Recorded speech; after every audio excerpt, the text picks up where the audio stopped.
Team Update 10. General. A note to the community about G427 changes. Rule G427 was originally written to clearly and unequivocally protect robots while they are ascending, climbing. However, due to the tight nature of the submersible zone and the limited space for teams to collect samples and score specimens, we have heard from many teams and volunteers, and seen ourselves that this rule is not working as intended.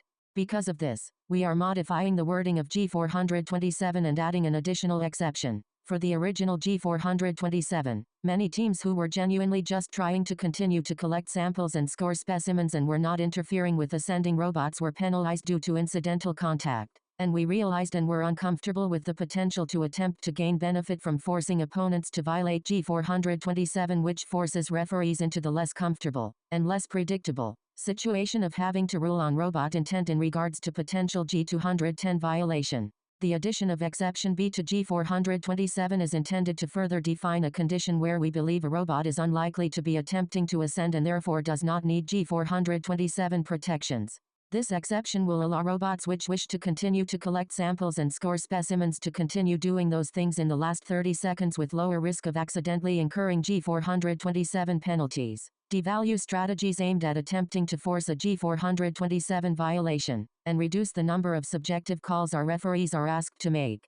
We know this change will not resolve all issues caused by the tight field layout, and there is no perfect fix, but we hope this change and this transparency behind the intent of the change will help teams and volunteers understand both what changed and why. Competition Manual, Section 1.1.4.5, Robot Interaction, G427, climbing robots are protected. In the last 30 seconds of the match, a robot may not contact, either directly or transitively through a scoring element controlled by either robot and regardless of who initiates contact, an opponent robot if any part of either robot is in the opponent's ascent zone. Exceptions to this rule are as follows. A. Contact occurring while both robots have met the scoring requirements to achieve Level 2 or Level 3 ascent. B. Contact occurring with an opponent robot who is extending more than approximately 7 inches, i.e. roughly the length of 2 samples, into the submersible zone as measured from the barrier. Violation. Major foul plus the affected alliance robot is awarded a Level 3 ascent. Figure 11.1 Protected and not protected robots.